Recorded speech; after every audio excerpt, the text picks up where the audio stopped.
우리 옆에 있는 분들과 함께 그렇게 한번 인사 나눴으면 좋겠습니다. 오늘 밤도 하나님 우리를 만나 주십니다.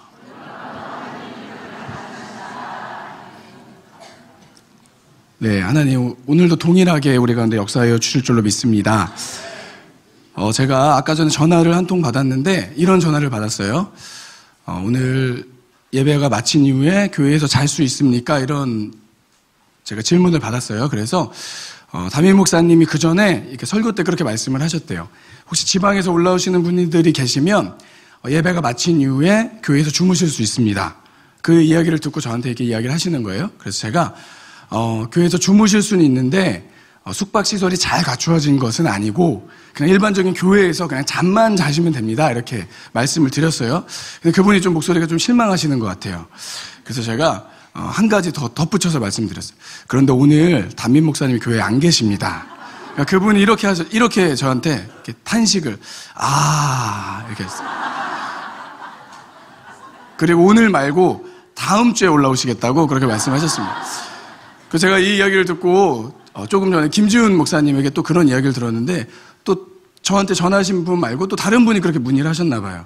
그래서 오늘은 부교육자가 인도합니다. 그랬더니 그분도 이렇게 말씀하셨다라고 하는 제가 이야기를 들었습니다. 여러분, 그래서 제가 여러분들에게 말씀드린 게 오늘 밤도 하나님 우리를 만나주십니다라고 말씀드렸잖아요.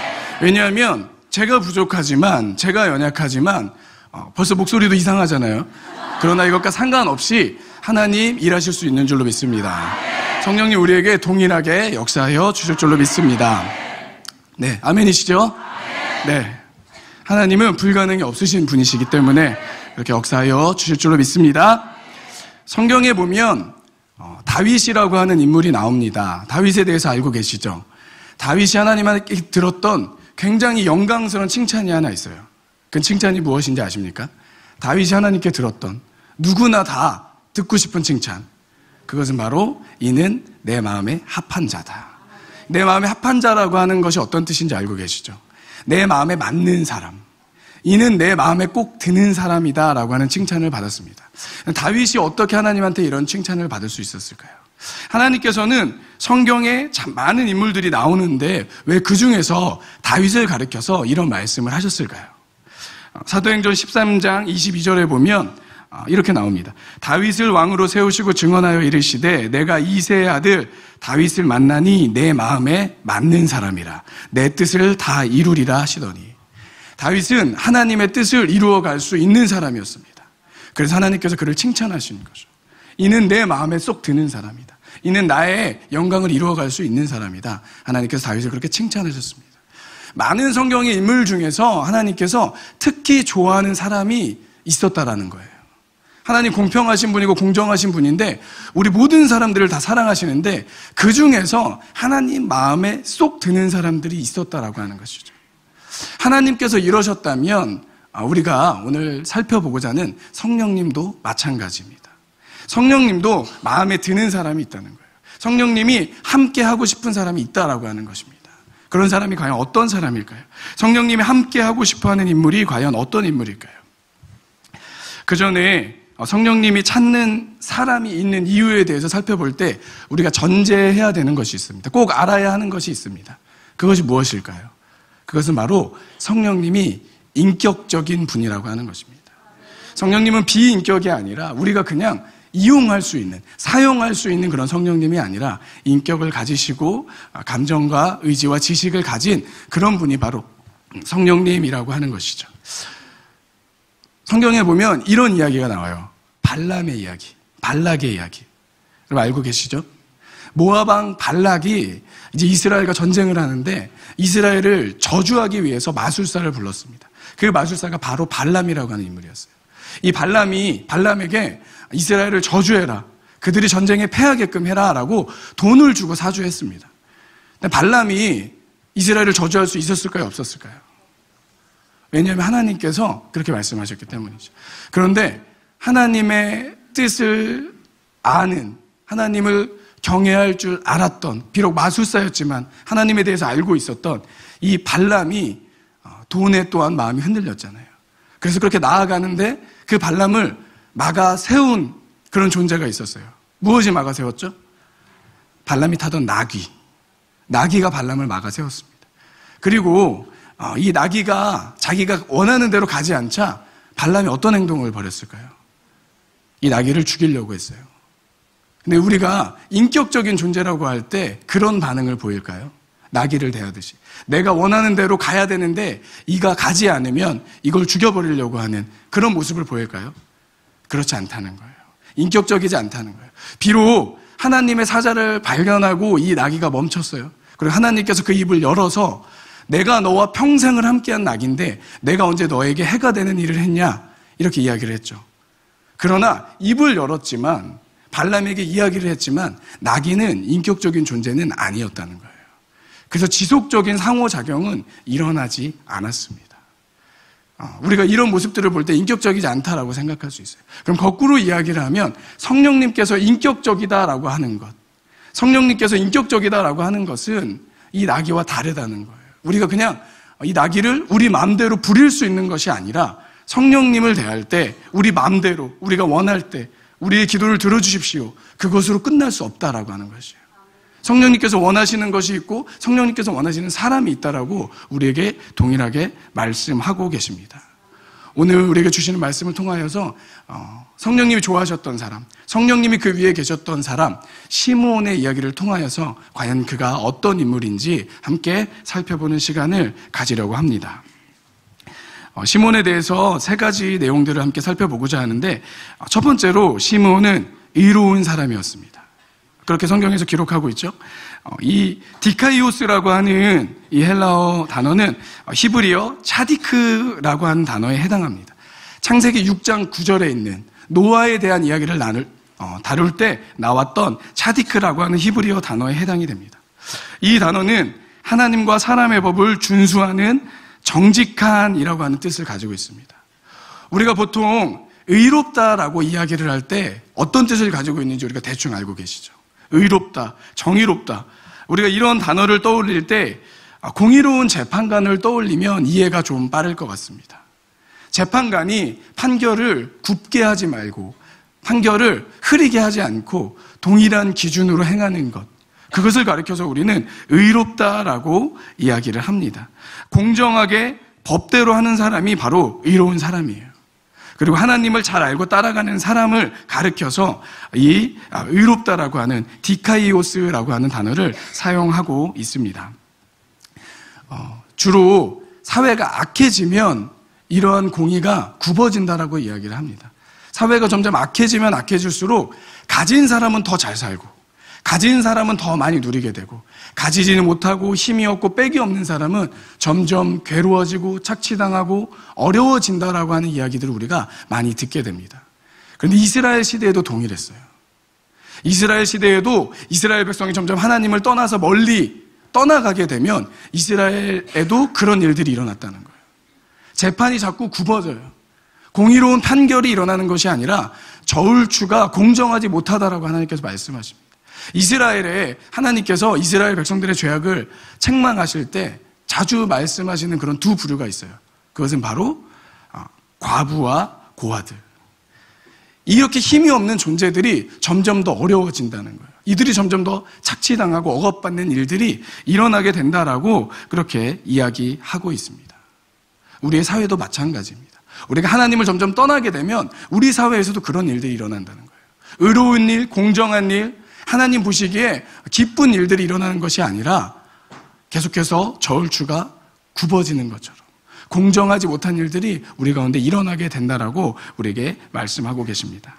혹시 이런 말 들어보셨는지 모르겠어요. 유전무죄, 무전유죄. 들어보셨나요? 1988년에 재소자들이 집단으로 감옥을 탈출하는 일들이 일어났습니다. 그리고 그들이 서울에 있는 주택가로 숨어들어서 그곳에서 인질극을 벌였습니다. 그들이 왜 인질극을 벌였냐면 그들이 저질렀던 그런 죄악들이 있어요. 그들이 저질렀던 범죄들이 있어요. 그런데 그들이 저질렀던 것은 단순 절도였어요. 그렇게 심하지 않은 절도였어요. 그런데 그 일에 대한 형량은 너무나 무거웠는데 훨씬 더 많은 돈을 도둑질한 전 대통령의 이야기, 그 이야기를 들었을 때 그 가벼운 형량을 보았을 때 이들이 참을 수 없었던 거죠. 공의롭지 않구나, 정의롭지 않구나.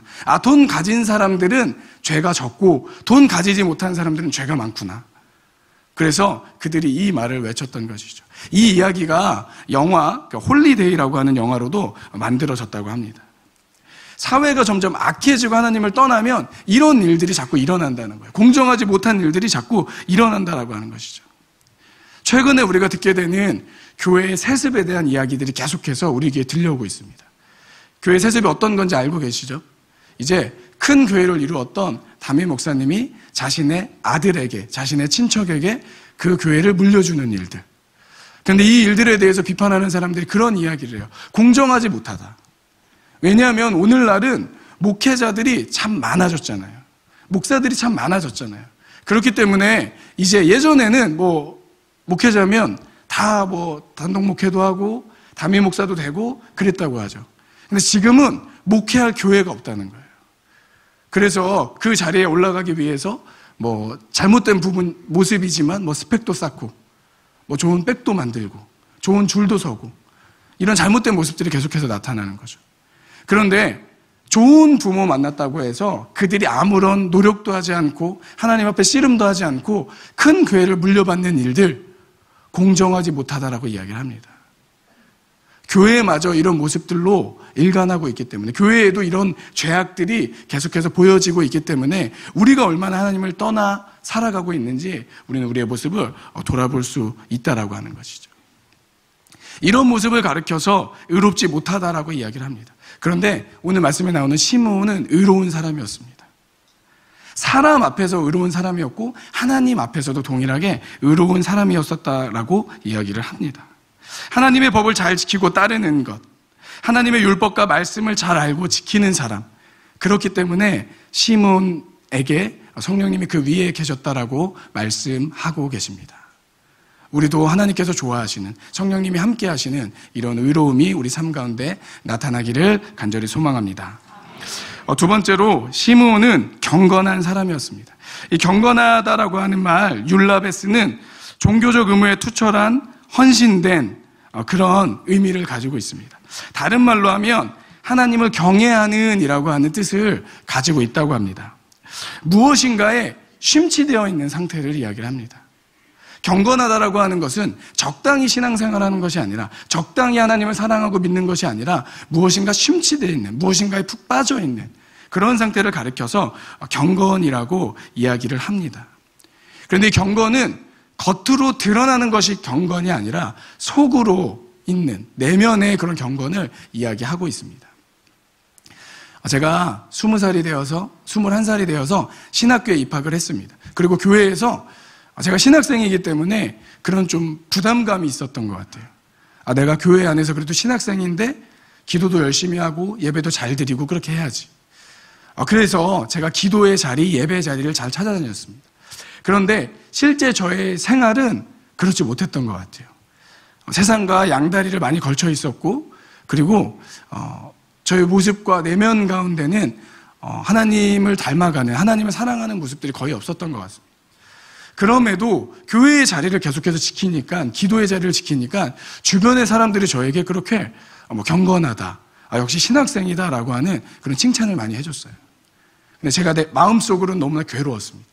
내가 겉으로는 무엇인가 열심히 기도하는 것 같지만, 늦게까지 남아서 기도의 자리를 지키고 있지만, 예배의 자리를 잘 찾아서 나아가고 있지만 내 속은 그렇지 못한데, 그런 괴로운 심정을 가지고 있었습니다. 그런데 그런 모습이 경건이 아니라는 거죠. 겉으로 드러나는 모습이 경건한 것이 아니라 속으로 채워지는, 속으로 하나님을 사랑하는 마음들이 클 때 그런 모습을 가리켜서 경건이라고 이야기를 하고 있습니다. 그렇기 때문에 경건이라고 하는 것은 우리가 주변에 있는 사람들을 가리켜서 경건하다라고 이야기할 수 있지만, 진짜 경건은 그럴 때 드러나는 것이 아니라 위기의 순간에, 결정적인 순간에 드러나게 되어 있습니다. 제가 가끔은 이렇게 영화를 보면서, 가끔은 교회 안에서만 은혜 받는 것이 아니라 영화를 보면서도 제 마음에 찔림을 얻고 은혜 비슷한 그런 마음을 얻을 때가 있습니다. 그래서 제가 실미도라고 하는 영화를 보면서 그런 생각을 했어요. 혹시 실미도라고 하는 영화를 알고 계신 분이 있을 거예요. 다들 경건하셔서 영화는 안 보시나요? 실미도라고 하는 영화가 있는데 그 영화에서 이런 장면이 있습니다. 어떤 장면이 있냐면 이 훈련병들을 교육시키는 간부 2명이 있습니다. 그런데 한 명은 굉장히 엄격한 간부예요. 그들이 힘들어하고 그들이 어려워해도 그걸 받아주지 않고 그들을 굉장히 질책하고 그들을 다시 세우는 그런 일들을 합니다. 그런데 또 다른 간부 한 명은 굉장히 따뜻한 사람입니다. 그래서 힘들 때 그들의 등을 두드려주고 그들을 위로해주고 너희들 잘할 수 있어 이렇게 격려해줍니다. 겉으로 보았을 때 어떤 사람이 좋은 사람일까요? 당연히 사람을 위로해주고 세워주는 그 간부가 좋은 사람이죠. 그런데 나중에 이제 이 훈련병들이 이제 나라가 자신들을 버렸다라고 하는 것을 알고 이 자신들을 이제 돌보던 그런 기관병들 그리고 그 간부들과 대치해야 되는 상황이 일어나게 되었습니다. 결국에는 자신들을 훈련시켜줬던 그 사람들을 죽이던가 아니면 내가 죽던가 라고 하는 그런 절체절명의 순간에 서게 됩니다. 그런데 그 굉장히 잘해주었던 간부가 이제 위기 상황에 빠지자 이제 이들을 배반하고 이들을 향한 그 본심이 나왔어요. 그 본심이 뭐냐면 이들에게 잘해줄 수 있지만 결정적인 상황이 되면 내 목숨이 더 중요하다는 거예요. 너희들보다 내가 더 잘되고 내가 더 잘 살아야 된다라고 하는 모습들이 그런 마음들이 무심결에 튀어나온 거예요. 그래서 제가 그 모습을 그 영화를 보면서 정말 결정적인 상황이 되면 그 사람의 진짜가 나오는구나. 그 사람의 본심이 나오는구나 라고 하는 그런 생각을 하게 되었습니다. 우리에게도 이런 모습들이 있지 않습니까? 우리에게도 결정적인 순간이 됐을 때 우리가 진짜 경건한 사람인지 하나님을 정말 사랑하는지 그렇게 드러나지 않습니까? 초대교회에 보면 카타콤이라고 하는 그런 말을 들어보셨죠? 그들은 예수 믿으면 예수를 따르면 감옥에 끌려가고 죽음으로 그 대가를 치러야만 했습니다. 그래서 그들이 드러내놓고 내가 예수 믿습니다 그렇게 이야기할 수 없고 지하 감옥으로 숨어들어서 지하 무덤으로 숨어들어서 그곳에서 예배드리고 교제 나누고 그렇게 하나님을 바라보는 삶을 살아가야만 했습니다. 그런데 그들이 자신의 생명과 맞바꾸어서 하나님을 예배하는 일들을 선택했다는 거예요. 하나님의 길을 따르는 것을 그들이 선택했다는 거예요. 진짜 경건은 바로 그런 것입니다. 위험한 순간에 위기의 순간에 나의 안전을 돌보지 않고 나의 필요를 따지지 않고 하나님을 따르는 것, 하나님을 선택하는 것, 그것이 바로 진정한 경건인 줄로 믿습니다. 그런데 시므온이 바로 이런 사람이었어요. 시므온이 경건한 사람이었습니다.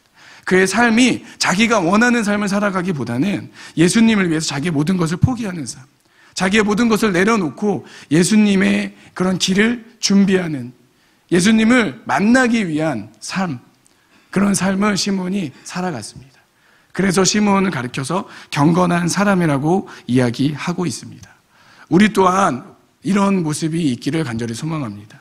예수님을 바라보고 예수님을 마음에 담고 예수님을 위해서 나의 것을 내려놓을 수 있고 나의 것을 기꺼이 포기할 수 있는 참된 경건의 모습이 우리 모습 가운데 나타나기를 간절히 소망합니다. 마지막으로 시므온은 예수님이 그 삶의 중심에 있는 사람이었습니다.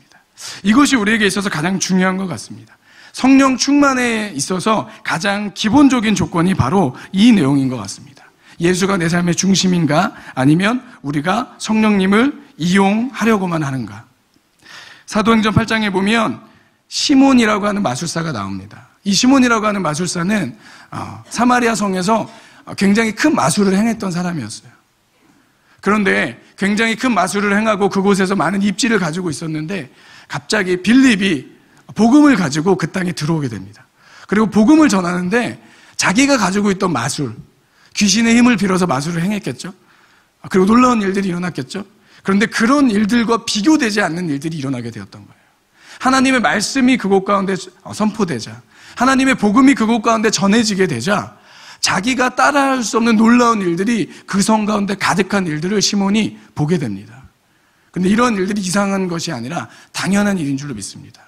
예수 그리스도의 이름에 능력이 있기 때문에, 예수 그리스도의 이름에 힘이 있기 때문에 예수 그리스도가 전해질 때, 복음이 전파될 때 그곳 가운데는 묶였던 것이 다시 해방되어지고 병들었던 자가 낫게 되고 그리고 귀신에 잡혀있던 자가 풀려나는 그런 놀라운 일들이 일어나게 되는 줄로 믿습니다.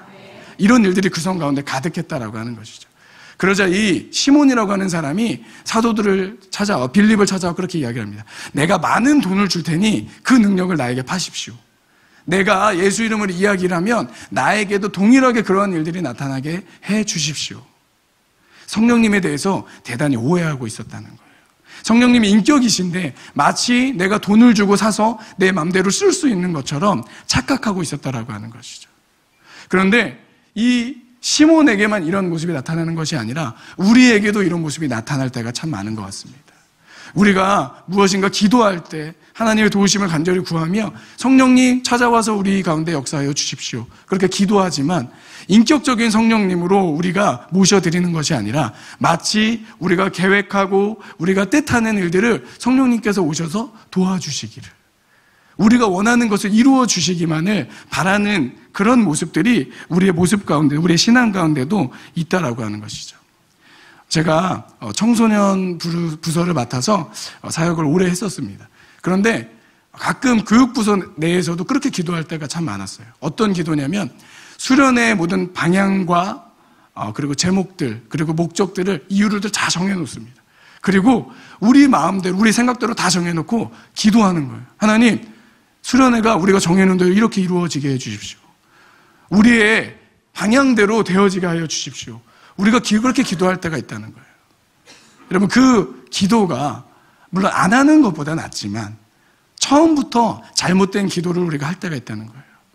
이미 하나님이 주인이시고 하나님이 원하시는 것에서 시작된 것이 아니라 우리의 생각대로, 우리의 기준대로 다 세워두고 하나님 이 일들을 이루어 주십시오 라고 하는 것, 우리가 성령님을 오해하고 있는 모습입니다. 이런 모습이 아니라 예수님이 내 삶의 주인이 되어서, 우리의 모든 사역의 중심이 되어서 하나님 그 모든 일들의 처음부터 끝까지 하나님 주관하여 주시옵소서, 하나님 뜻대로만 이루어지게 하여 주시옵소서, 우리가 그렇게 기도해야 되는 줄로 믿습니다. 그렇게 기도할 때 그 사람은 성령 충만한 사람, 예수가 그 삶의 중심에 있는 사람, 예수를 위해 살아가고 예수를 위해 죽는 사람이 되는 줄로 믿습니다. 성경에 시므온뿐만이 아니라 그런 성령의 사람들이 많이 등장하고 있죠. 사도행전에 스데반이라고 하는 인물도 그렇게 성령으로 살아가는 사람이었습니다. 스데반이 이제 7 집사 중에 한 사람으로 다시 뽑혀서 하나님의 일들을 감당하며 하나님의 또 말씀을 전하다가 이제 죽게 되는 그런 상황들이 일어나게 되죠. 하나님의 말씀을 담대히 선포하다가 이제 적대자들에게 오히려 이제 공격을 받아서 돌에 맞아서 순교하는 장면들이 나옵니다. 그런데 그 얼굴이 너무나 평안했다라고 이야기를 하고 있어요. 세상적인 기준으로 보면 정말 헛된 죽음이죠. 아무것도 이루지 못하고 아무것도 내세울 수 없는 그런 죽음입니다. 하지만 스데반은 모든 것을 다 이뤘다는 거예요. 왜냐하면 예수님을 위해 살았기 때문에, 그 죽음까지 예수님을 위해 죽었기 때문에. 사도 바울도 마찬가지입니다. 원래는 율법을 위해서 자기가 원하는 예수 그리스도를 믿는 사람들을 박해하는 그런 일들을 감당했습니다. 하지만 사도 바울이 다메섹 도상에서 예수님의 음성을 듣고 예수님을 만나고 그 삶이 완전히 바뀌어지는 일들이 일어나게 되었죠. 그 이후에 죽음이, 박해가, 환난이 자신을 기다리고 있다라고 하는 성령의 예언을 듣고도 나의 사명을 이루기 위해서 나의 생명조차 조금도 귀한 것으로 여기지 아니하노라, 그 고백을 남기고 죽음의 자리 가운데 나아가게 됩니다. 여러분, 이런 삶을 가리켜서 세상은 개죽음이라고 이야기를 하죠. 헛된 죽음이라고 이야기를 하죠. 그런데 우리 믿는 사람들은 아니라는 거예요. 그 삶이 가장 복되고 값진 삶이라고 하는 것이죠. 그 삶이 성령님과 함께 동행하는 삶, 예수님이 중심이 되고 예수님이 주인이 되어서 하나님의 영광을 이루어가는 그런 삶이 되는 줄로 믿습니다. 시므온이 바로 이런 사람이었습니다. 우리 또한 이 시므온처럼, 우리 또한 스데반처럼, 우리 또한 이 사도 바울처럼 예수님을 위해 살아가고 예수님을 위해 기꺼이 죽을 수 있는 그 일들이 우리의 생각으로는 도무지 불가능한 일처럼 보일 때가 많아요. 예수님을 위해 죽는다는 것, 우리가 때로는 막 기도하면서 예배드리면서 우리의 마음이 충만해서 그렇게 이야기할 때도 있죠. 내가 예수님을 위해 살겠습니다. 내가 예수님을 위해 죽겠습니다. 근데 그 일이 결코 쉬운 일은 아닙니다. 일제시대의 신사참배에 대한 그런 이야기들, 그런 시험들이 있었을 때 왜 그렇게 많은 사람들이 다 넘어갔을까요? 왜 많은 목회자들이 대부분 목숨을 부지하기 위해서 신사참배를 행했을까요? 실제로 이 일들이 이루어지는 것은 너무 어려운 일이라는 거예요. 거의 불가능에 가까운 일이라는 거예요. 하지만 우리가 계속해서 하나님의 말씀을 붙들고 하나님께 기도하며 하나님 우리를 그렇게 사용하여 주시옵소서. 우리가 예수님을 위해서 우리 마음속에 예수 그리스도를 품고 예수님을 위해 살아가는 사람이 되게 하여 주시옵소서. 우리가 그렇게 나아갈 때 조금씩 우리가 그런 사람들로 변하게 될 줄로 믿습니다. 이런 사람들 위해 성령이 그 위에 계시다라고 말씀하고 있습니다. 그런데 성령이 위에 있으면 어떠한 일들이 일어나게 될까요? 성령이 그 위에 계시면 그 사람들을 통하여서 하나님께서 어떠한 일을 행하실 수 있을까요? 그것은 바로 우리가 베드로와 제자들, 그 제자들의 이야기에서 잘 배울 수 있는 것 같습니다. 예수님이 12 제자들을 부르시고 그들을 세우셨는데 그들이 예수님과 3년이라고 하는 생활을 같이 했어요. 오늘날 우리가 제자 훈련을 받을 때 3년 동안 이렇게 숙식하면서 이렇게 계속 시간을 같이 하면서 하면 그 사람이 굉장한 믿음의 사람들로 세워질 것 같죠. 우리가 그렇게 기대할 수 있죠. 우리는 그렇게 못하잖아요. 그렇다면 이 예수님과 다른 분도 아니고 다른 사람도 아니고 예수님과 함께 3년의 시간을 보냈다면 제자들은 한 반쯤은 예수님처럼 되어 있어야 돼요. 그들의 삶 가운데 그들의 사역 가운데 하나님의 일들이 계속해서 나타났어야 돼요. 그런데 어떻게 됐죠? 예수님께서 잡히셨을 때 그들은 다 도망가고 말았습니다. 근데 그런 게 당연하다는 거예요. 그런 모습이 이상한 모습들이 아니라는 거예요. 왜냐하면 성령님께서 그 위에 계시지 않았기 때문에. 인간적인 아무리 좋은 기술들과 스킬들을 가지고 있어도 성령님이 그 위에 계시지 않으면 우리는 그렇게 살아갈 수 없다라고 하는 것입니다. 하지만 우리가 성령님을 간절히 구하며 부르짖으며 나아갈 때 우리가 성령님이 원하시는 사람들이 되어서 성령님께서 우리를 찾아오시는 그런 깨끗한 마음, 하나님을 향한 간절한 마음들을 가진 사람들, 그래서 성령이 우리 위에 거하시게 될 때 제자들이 그렇게 변화되었던 것처럼 제자들이 예수님을 위해 살아가고 예수님을 위해 끔찍한 죽음조차 마다하지 않았던 것처럼 우리에게도 동일하게 이러한 일들이 일어나게 되는 줄로 믿습니다. 우리에게 시험과 어려움이 찾아올 때, 고난이 우리를 넘어뜨리려 할 때 우리가 쓰러지는 것이 아니라 우리가 세상을 피하는 것이 아니라 오히려 세상이 우리를 감당할 수 없고 세상이 우리를 피하려고 하고 세상이 우리를 내버려두는 그런 믿음의 사람들이 될 줄로 믿습니다. 말씀을 맺으려고 합니다. 제가 굉장히 존경하는 목사님에게서 이런 이야기를 들었던 적이 있습니다. 그분이 사역을 하실 때 굉장히 아끼던 제자 한 명이 있었대요. 그 제자를 위해서 많은 시간 사역하며 이 제자는 정말 하나님을 위해 살아가는 사람이구나. 내가 굉장히 많은 시간과 노력을 기울여서 이 제자가 굉장히 기대되고 잘 살 것 같은, 하나님 뜻대로 잘 살 것 같은 그런 제자가 있었다고 합니다. 그런데 그 제자가 대학교에 가고 실제적인 세상과의 싸움을 시작했다는 거예요. 그런데 정말 믿었던, 하나님 뜻대로 살아갈 거라고 기대했던 그 제자가 굉장히 힘들어하고 있다는 이야기를 들었습니다. 그래서 그 제자를 찾아갔대요. 집으로 찾아갔대요. 그런데 그 전에 그렇게 밝고 성령 충만해 보였던 이 제자의 모습이 온데간데 없어지고 너무나 괴로워하고 살은 너무 많이 빠져있고 너무나 힘들어하는 그 모습을 보게 되었다고 합니다. 어떻게 그런 일들이 일어났냐면 이제 대학교에 이제 입학을 하게 되었는데 거기서 이제 왕따를 당한 거예요. 계속해서 하나님을 찾고 하나님을 입에 담는 그런 일들이 이 세상 친구들에게는 거슬렸던 거예요.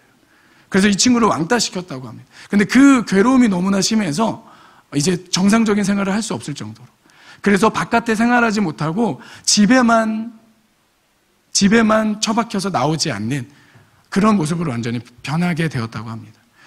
그래서 이 목사님이 굉장히 안타까운 마음에 기도를 해주고 돌아오셨어요. 그런데 얼마 지나지 않아서 더 비극적인 소식을 듣게 됩니다. 이 사랑하는 제자가 결국에는 그 일들을 견디지 못해서 이 세상의 어려움들을 다 짊어지지 못하고 결국 스스로 목숨을 끊었다라고 하는 그런 이야기를 이분이 듣게 되었다고 합니다. 그래서 이 목사님이 그 소식을 듣고 너무나 괴로워서 하나님 뜻대로 그렇게 잘 살아갈 것 같았던 제자가 왜 그렇게 됐습니까? 하나님 왜 이런 일들을 행하십니까? 라고 하는 그런 침체 가운데 한참을 힘들어 하셨다고 합니다. 여러분, 그런데 이런 이야기, 그리고 우리가 뉴스에서 접하는 그런 이야기들, 세상이 얼마나 악한지, 세상이 얼마나 힘든지 우리는 도무지 상상할 수 없을 정도입니다. 우리가 어떻게 이 험한 세상을 살아갈 수 있을까? 이 험한 세상에서 우리가 어떻게 예수님을 믿으며 세상과 구별되게 거룩하게 살아갈 수 있을까? 우리의 마음이 너무 어려울 때가 있습니다. 하지만 하나님께서는 그렇기 때문에, 우리가 이겨낼 수 없기 때문에 우리 가운데 성령을 보내주신다라고 약속하셨습니다. 우리의 힘으로 감당할 수 없는 이 세상, 우리의 힘으로 다 이겨낼 수 없는 그 어려움과 시험들, 고난들, 성령이 우리 위에 계실 때 우리는 능히 감당하게 되는 줄로 믿습니다. 인격이신 성령님이 기뻐하시는 그런 모습으로 변화되어지기를 간절히 소망합니다. 성령님이 우리와 함께 하셔서 제자들처럼 그렇지 못한 모습에서 변화되어서 하나님이 기뻐하시고 하나님을 그 마음에 품고 예수 그리스도를 위해 살아가는 그런 믿음의 사람들로 변화되어지는 저와 여러분들이 다 되시기를 간절히 소망합니다. 그래야 해서 완전히 역전되어서 주님께서 우리에게 원하시는 승리의 삶을 살아가게 되시기를 간절히 소망하고 축복합니다. 기도하시겠습니다. 살아계신 하나님 아버지, 참 감사합니다. 하나님, 성령이 우리 위에 거하실 때, 성령이 원하시는 그런 사람들로 우리가 변화되게 될 때 우리는 이 세상을 살아갈 수 있음을 고백합니다. 하나님, 우리의 힘으로는 다 이길 수 없습니다. 우리의 힘으로는 다 감당할 수 없습니다. 그렇지만 우리가 이겨낼 수 없는 이 세상, 성령님이 우리와 함께 하심으로 말미암아, 인격적이신 성령님을 우리 삶 가운데 초청하고 모셔드림으로 말미암아 하나님께서 우리에게 원하는 믿음의 삶을 살아갈 수 있게 하여 주시옵소서. 하나님, 우리가 힘들고 어렵고 넘어질 때마다, 우리의 마음이 더러운 마귀 사단에게 시험당할 때마다 우리의 마음을 붙들어 주시고 우리의 마음을 위로하여 주시고 주님의 말씀으로 우리를 세워가시고 주님의 그 사랑으로 우리의 마음을 덮어주셔서 온전히 우리가 주님 붙들고 예수 그리스도의 이름 붙들고 승리하며 나아갈 수 있게 하여 주시옵소서. 하나님, 이 마음 우리가 계속해서 주님의 이름을 부르짖으며 나아갈 때 우리 가운데 찾아와 주시고 성령으로 함께하여 주셔서 우리가 거룩하신 주님의 사람으로 더욱더 세워져가는 놀라운 밤 될 수 있게 하여 주시옵소서. 모든 것을 온전히 주님께만 올려드리기 원하오며 사랑이 많으신 예수 그리스도의 이름으로 간절히 기도드립니다. 아멘.